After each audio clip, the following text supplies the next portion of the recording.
नमस्कार मित्रांनो. अ, आपल्याला माहिती आहे की गेले 2-3 महिने आंतरराष्ट्रीय राजकारणामध्ये महत्त्वाच्या घडामोडी घडतात आहे. रशियाचं आणि युक्रेनचं युद्ध सुरू आहे. थांबायचं नाव घेत नाहीये, त्याच्यावरती तोडगा निघत नाहीये. या सगळ्या पार्श्वभूमीवर रशिया आणि युक्रेनच्या युद्धाचा फायदा घेऊन अमेरिका आपली पोळी वाजून घेते आहे. जगाला प्रेशराईज करते आहे. या सगळ्या परिस्थितीमध्ये 1-2 दिवसापूर्वी एक बातमी आली, की रशियाचे राष्ट्रपती व्लादिमीर पुटिन यांचा मृत्यू झालेला आहे आणि त्यांच्यासारखा दिसणारा कोणीतरी आज रशियाचा सत्तेत बसलेला आहे, म्हणजे बॉडी डबल. आज आपण याच विषयावर चर्चा करणार आहोत. नमस्कार, माझं नाव आहे अश्विन घोर. तुम्ही बघताय घनघोर. आज आपल्याकडे आलेले आहेत आंतरराष्ट्रीय राजकारणाचे अभ्यासक डॉक्टर शैलेंद्र देवळाणकर. सर नमस्कार. घनघोर चॅनलमध्ये नमस्कार. आपलं स्वागत आहे. सर, पहिला प्रश्न या संदर्भामध्ये तुम्हाला मी असा विचारतो, की या रशिया आणि युक्रेनचं युद्ध हे आता 3 महिने झाले सुरू आहे. ते संपायचं नाव घेत नाहीये. याच्यामागे कारण काय आहे? म्हणजे रशिया एवढा बलाढ्य आहे आणि युक्रेन त्या मानाने फार कमजोर देश आहे. तरी 3 महिने झाले युक्रेन सामना कसा काय करतोय आणि हे याच्यामागचं कारण काय आहे? लांबतं का बरं आहे हे युद्ध? मला असं वाटतं की 24 फेब्रुवारीला हे युद्ध सुरू झालं. त्याला आता 3 महिने हे पूर्ण झालेले आहेत.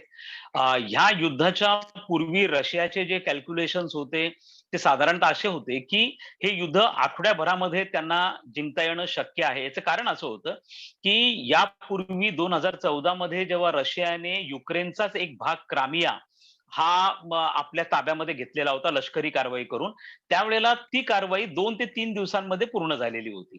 त्यामुळे त्यांनाही अशाच स्वरूपाचं एक इम्प्रेशन होतं की यावेळेला देखील आपल्याला युक्रेन घ्यायला फार वेळ लागणार नाहीये. मात्र हे युद्ध चिघळण्यामागे एक अत्यंत महत्त्वाचं कारण आहे आणि जे कारण आत्तापर्यंत सर्वच प्रसार माध्यमांमधनं सुटत आलेलं आहे, जे आपल्याला आवर्जूनपणे मांडलं पाहिजे. ते असं आहे की आज युक्रेनच्या पाठीशी अमेरिकेची संपूर्ण इंटेलिजन्स यंत्रणा ही जी आहे ही उभी आहे आणि ही इंटेलिजन्स यंत्रणा इतकी अद्ययावत आहे की यामुळे रशियाची जी सगळी युद्धनीती आहे, या युद्धनीतीचे सर्व जे आराखडे आहेत, हे युक्रेनला वेळीच त्याचा पूर्ण पत्ता लागतो. त्याचप्रमाणे या युद्धामध्ये रशियाचे जे लष्करी अधिकारी मारले गेलेले आहेत, म्हणजे गेल्या 60-70 वर्षांमध्ये दुसऱ्या महायुद्धानंतर एवढे लष्करी अधिकारी मारले नाही गेले, जेवढे यावेळेला मारले गेले. प्रचंड टँक्स, फायटर प्लेन्स, त्याचप्रमाणे त्यांच्या वॉरशिप्स देखील यामध्ये डिस्ट्रॉय झालेले आहेत. एवढं नुकसान रशियाचं कधीच झालेलं नव्हतं. यामागचं मुख्य कारण हे अमेरिकेची इंटेलिजन्स यंत्रणा ही झेलेन्स्कीच्या बरोबर, युक्रेनच्या बरोबर रशियाच्या विरुद्ध काम करते आहे आणि त्याचप्रमाणे नॅटोकडनं आणि अमेरिकेकडनं अब्जावधी डॉलर्सची शस्त्रास्त्र ही युक्रेनला पुरवली जात आहेत. नुकतंच बायडन यांनी घोषणा केली आणि अमेरिकन काँग्रेसनी त्याला मान्यता दिली. 40 अब्ज डॉलर्सची मदत आणि ज्यामध्ये 20 अब्ज डॉलर्सची शस्त्रास्त्र ही युक्रेनला पाठवली जाणार आहेत. त्यामुळे हे युद्ध चिघळत चाललंय. आता हे युद्ध केवळ रशिया आणि युक्रेन या 2 देशांमधलं राहिलेलं नाहीये. तर हे युद्ध आता खरं तर रशिया आणि अमेरिका यांच्यातलं युद्ध बनलेलं आहे आणि त्यामुळे यामध्ये युक्रेन उद्ध्वस्त झाला तरी चालेल.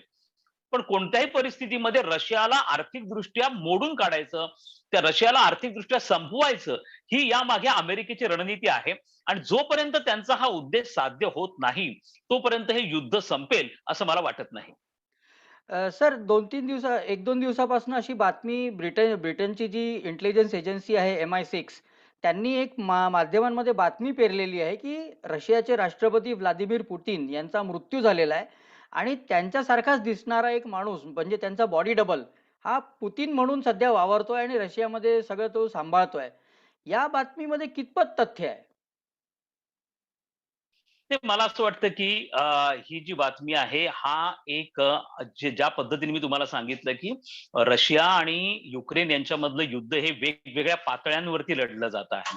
आणि त्यापैकी एक जी पातळी किंवा लेव्हल आहे, ती इन्फॉर्मेशन वॉरफेअरची आहे, ज्याला आपण माहिती युद्ध असं म्हणतो.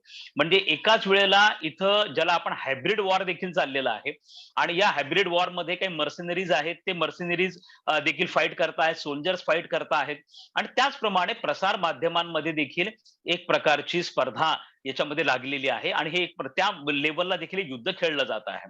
आता आपण लक्षात ठेवणं गरजेचं आहे, की अशा स्वरूपाच्या बातम्या काय येतात? ते यासाठी येतात, की रशियन सैन्याचं नीतिधैर्य जे आहे ते खचलं पाहिजे आहे. आणि ते खचण्यासाठी ह्या सगळ्यांचा जो मेन ऍक्टर आहे हा व्लादिमीर पुतीन आहे. आणि व्लादिमीर पुतीनच जर संपले आहेत अशा स्वरूपाचं चित्र निर्माण केलं गेलं, तर निश्चितपणे त्याचा परिणाम हा केवळ रशियन सैन्यावरती होणार नाही, तर रशियाला अप्रत्यक्षपणे मदत करणारे जे देश आहेत. आज लक्षात घेतलं पाहिजे की ज्या वेळेला युनायटेड नेशन्समध्ये या संपूर्ण प्रकरणावरती मतदान झालं, तेव्हा जवळपास 54 देश असे होते, की जे मतदानापासून एकतर अनुपस्थित राहिले किंवा त्यांनी अप्रत्यक्षपणे रशियाला मदत केलेली आहे. त्यामुळे ह्या सगळ्या देशांच्या नीतिधैर्यावरती देखील त्याचा परिणाम होऊ शकतो. आपण बघत असाल की गेल्या 3 महिन्यांमध्ये ज्या पद्धतीच्या बातम्या ह्या पश्चिमी प्रसार माध्यमांमधनं येत आहेत, विशेष करून वॉल स्ट्रीट जर्नल असेल, न्यूयॉर्क टाइम्स असेल, वॉशिंग्टन पोस्ट असेल किंवा इकॉनॉमिस्ट मधनं आपण बघत आहोत, ज्या पद्धतीचे लेख येत आहेत, ते लेख हेच दाखवतात की रशिया कसं संपलेला आहे, व्लादिमीर पुतीन कसा व्हिलन आहे आणि रशियाचं याच्यामध्ये कसं खच्चीकरण होणार आहे. या सगळ्या गोष्टी सांगितल्या जातात. याचं कारण असं आहे, की भारतामध्ये देखील याच बातम्या येतात कारण आपल्याकडे इंग्रजी वाचक हे फार मोठ्या प्रमाणावरती आहेत. आणि रशियाची सगळ्यात मोठी समस्या काय आहे, तर रशियामध्ये इंग्रजी बोलणं ही फार मोठी समस्या आहे. त्यामुळे रशियामध्ये बहुतांश रशियन भाषेमध्येच संवाद साधला जातो. तिथे इंग्रजीचं फारसं महत्व नाहीये. आणि त्यामुळे होतं असं आहे, की रशियाची बाजू काय आहे, ही जगाला कळत नाहीये. रशियाची बाजू काय आहे, ही भारताला देखील कळत नाहीये. त्यामुळे आपल्याला जे कळतं आहे, जे इम्प्रेशन आपण क्रिएट करतो या युद्धाविषयी, हे इम्प्रेशन केवळ पश्चिमी प्रसार माध्यमातनं आलेल्या बातम्या वाचून आपलं इम्प्रेशन क्रिएट होत आहे. रशियाकडनं एवढं मानवाधिकारांचं उल्लंघन झालं, रशियाकडनं एवढे युक्रेनचे नागरिक मारले गेले, ज्याच्यावरतीच आपल्याला विश्वास ठेवावा लागतो, कारण त्याच बातम्या आपल्यापर्यंत येत आहेत. रशियन बाजू आपल्यापर्यंत येत नाहीये. आणि जसा उल्लेख आपण आता केला, की ब्रिटिश गुप्तहेर संघटनेने अशा प्रकारची बातमी का दिली? याच्या मागचं स्वाभाविक उत्तर हेच आहे, कारण अर्थात यांचे प्रेडिक्शन्स यापूर्वी पण चुकलेले आहेत. याच ब्रिटिश गुप्तहेर संघटनेने यापूर्वी सांगितलं होतं, की एका आठवड्यामध्ये झेलेन्स्कीचा खून होणार आहे. जेव्हा हे युद्ध सुरू झालं त्यावेळेला. पण तसं काही घडलेलं नाहीये.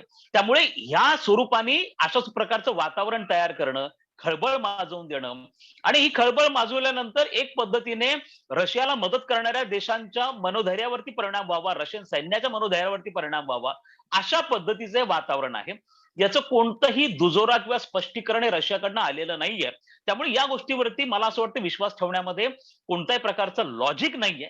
हा पूर्णपणे अफवा पसरवण्याचा इन्फॉर्मेशन वॉरफेअरचाच एक प्रकार आहे, असं आत्ता तरी स्पष्टपणे दिसून येत आहे. सर, ही जी बातमी आता पसरवण्यात आलेली आहे आणि जगामध्ये एक प्रकारचं कन्फ्युजन निर्माण करण्याचा प्रयत्न या बातमीच्या मागनं करण्यात येतो आहे. याचा म्हणजे आंतरराष्ट्रीय राजकारणावर आणि खास करून भारतावरती, भारत आणि रशियाच्या संबंधांवरती काय परिणाम होईल? हे बघा, म्हणजे हे तर मी निश्चितपणे तुम्हाला सांगतो. पण एक मुद्दा आणखीन जो पहिला प्रश्न तुम्ही विचारला गेला, की ज्या वेळेला ह्या पश्चिमी देशांवरती काही संकट आले किंवा त्यांना कुठेतरी त्यांच्या सर्व्हायव्हलला चॅलेंज झालेलं आहे. त्या वेळेला या पश्चिमी देशांनी आपले प्रसार माध्यमं, आपले अकॅडमिशियन्स यांचा वापर एक साधन म्हणून केलेला आहे. हे आपण विसरता कामा नये. यापूर्वी 1980s मध्ये ज्यावेळेला इंग्लंडचं अशाच प्रकारचं युद्ध एक झालेलं होतं, त्यावेळेला बीबीसीचा वापर देखील एक हत्यार म्हणून केला गेलेला होता. अमेरिकेने तर यापूर्वी अनेकदा सद्दाम हुसेनच्या बाबतीमध्ये अशा अफवा पसरवण्यामध्ये अनेक अमेरिकन इलेक्ट्रॉनिक चॅनल्स पुढे होते.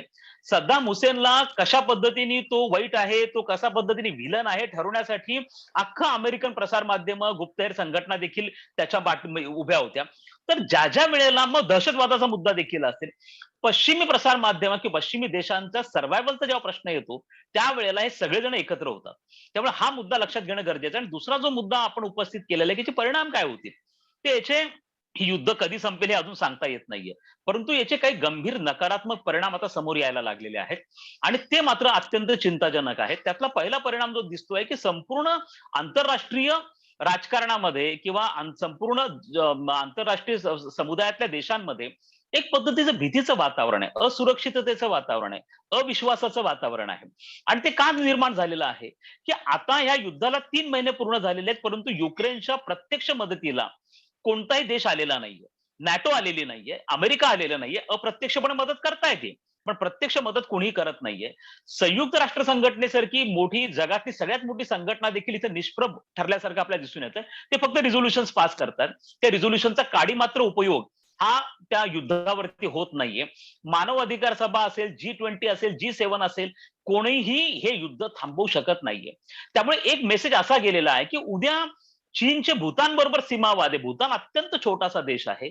तैवान बरोबर त्यांचे इश्यूज चालले. तर उद्या जर चीनने भूतानवरती आक्रमण केलं, उद्या जर चीनने तैवानवरती आक्रमण केलं, तर या छोट्या देशांचं रक्षण कोण करणार? अमेरिका खरंच त्याच्यामध्ये येणार आहे का?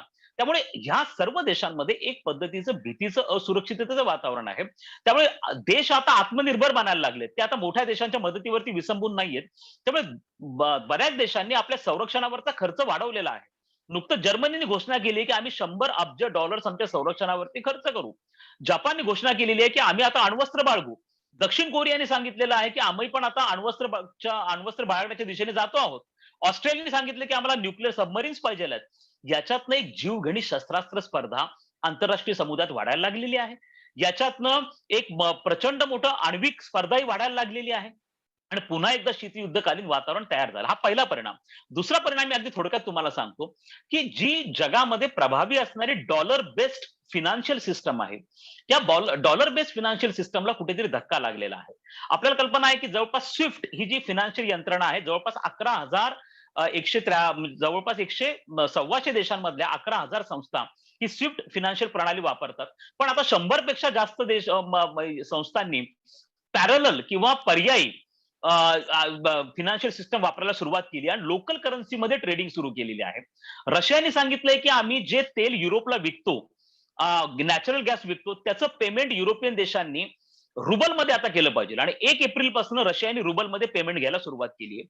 दुसरं सौदी अरेबिया आतापर्यंत आपलं तेल हे डॉलरमध्ये विकत होता. परंतु सौदी अरेबियाने चीनला युआनमध्ये तेल विकत देण्याचा निर्णय घेतलेला आहे. भारत देखील रशियाकडनं तेल विकत घेतोय. कदाचित याचं पेमेंट देखील पार्शली जसं आपण इराणला रुपयामध्ये करत होतो पार्शल पेमेंट, तसं पार्शल पेमेंट रुपयामध्ये होण्याची शक्यता देखील नाकारता येत नाहीये. त्यामुळे अनेक देश आता लोकल करन्सीमध्ये ट्रेडिंग करायला सुरुवात झाली आहे. डॉलरची मक्तेदारी का बरं होती? कारण डॉलरच्या पाठीमागे अमेरिकेची सामरिक शक्ती होती. परंतु जशी अमेरिकेची पिछेहाट व्हायला लागली आहे, मग ते अफगाणिस्तानमधनं असेल किंवा रशिया युक्रेन युद्धामध्ये अमेरिकेचा प्रत्यक्ष सहभाग नव्हता. त्यामुळे कुठेतरी अमेरिकेची सिक्युरिटी गॅरंटी ही जी डॉलरच्या पाठीमिशी होती ती ती आता कमी झालेली असल्यामुळे डॉलर हा मागे पडतो की काय येत्या काळामध्ये, ही देखील एक महत्वाचा त्याचा परिणाम जो आहे तो आपल्याला दिसून येतोय. कदाचित येत्या काळामध्ये अनेक देश लोकल करन्सीज मध्ये ट्रेडिंग सुरू करतील आणि डॉलरची जी मक्तेदारी दुसऱ्या महायुद्धानंतर जी होती ती आता कमी व्हायला लागलेली आहे असं आपल्याला म्हणता येऊ शकतं. नक्कीच. एकूण जागतिक परिस्थिती बघता आणि अमेरिका युक्रेनला मदत करते आहे, आर्थिक मदत करते आहे, शस्त्रास्त्रांची मदत करते आहे. पण स्वतः अमेरिकेमध्ये सुद्धा काही परिस्थिती फार चांगली नाही आहे. तिथे पण इन्फ्लेशन ऑल टाईम हाय लेव्हलवर पोहोचलेलं आहे. लोकांना नोकऱ्या मिळत नाही आहे. काही दिवसांपूर्वी 4-5 दिवसांपूर्वी एक बातमी आली होती, की अमेरिकेतले लोकच आता नोकरीसाठी अमेरिका सोडून दुसरीकडे जायला बघतात आहे, पर्याय शोधतात आहे. तर अशा परिस्थितीमध्ये अमेरिका किती काळ युक्रेनला मदत करू शकेल आणि हे युद्ध अशा परिस्थितीमध्ये किती दिवस आणि चालेल आणि हे कधी संपेल असं तुम्हाला वाटतंय? मला असं वाटतं, की यामध्ये अमेरिकेमध्ये इन्फ्लेशन नक्कीच वाढलंय. अमेरिकेमध्ये बेरोजगारी प्रचंड वाढली आहे. कोरोनामुळे त्यांच्या अर्थव्यवस्थेला फार मोठा फटका बसलेला आहे. असं असतानाही सामरिक पातळीवरती अमेरिका या युद्धामध्ये स्वारस्य घेते आहे. अमेरिका अप्रत्यक्षपणे युक्रेनला मदत करते आहे आणि अमेरिकेचे 2 स्ट्रॅटेजिक रायव्हल्स आहेत. म्हणजे सामरिक शत्रू आहेत. एक आहे रशिया आणि दुसरा आहे चीन आणि यांचा सामना येत्या काळामध्ये अमेरिकेला करावा लागणार आहे. आणि अमेरिकेला याची पूर्ण कल्पना आहे, की चीनला एक पद्धतीचं मानसिक पाठबळ हे रशियाचं आहे. कारण दोन्ही पण कम्युनिस्ट देश आहेत. दोघांमध्ये पण एक प्रकारची अंडरस्टँडिंग शीतयुद्ध काळापासून आहे आणि दोघांची मैत्री जगप्रसिद्ध आहे. त्यामुळे जर रशिया कमकुवत झाला, तर याचा एक मानसशास्त्रीय परिणाम हा चीनवरती होणार आहे. दुसरं तुम्ही एक लॉजिक लक्षात घ्या, की एक असं आहे, की जर एखाद्या देशाचा खूप झपाट्याने आर्थिक विकास होत असेल आणि तुम्हाला जर तो आर्थिक विकास धोक्याचा वाटत असेल, तर तुम्ही त्या देशाला युद्धामध्ये गुंतवा.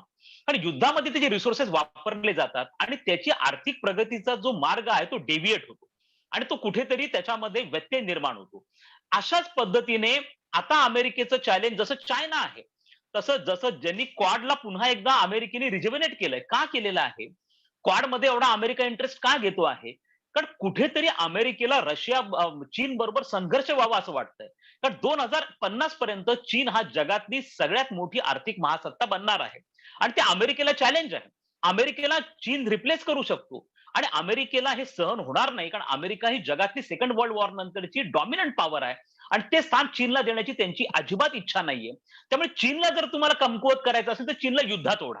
आणि चीन अत्यंत स्मार्ट आहे, कारण चीनला माहिती आहे की आपण कोणत्याही प्रकारच्या संघर्षात सध्या पडायचं नाहीये. पडायचं कारण असं की त्यांना त्यांचा आर्थिक विकास साधायचा आहे. त्यामुळे त्यांचं स्ट्रॅटेजिक व्हिजन क्लिअर आहे. असं असताना अमेरिका डेव्हिएट करतो. त्याच पद्धतीने त्यांना रशियाला पण डेव्हिएट करायचं आहे आणि म्हणून त्यांनी रशियामध्ये कुठेतरी रशिया जोपर्यंत आर्थिकदृष्ट्या कमकुवत होत नाही, अशा पद्धतीने संपत नाही की तो परत वरतीच येता कामा नये. आणि हे यामागे अमेरिकेचं एक लाँग स्ट्रॅटेजिक व्हिजन आहे आणि त्यामुळे मला असं वाटतं की युद्ध तोपर्यंत चालू राहील, जोपर्यंत याचा रशियाला प्रचंड मोठा आर्थिक फटका बसत नाही.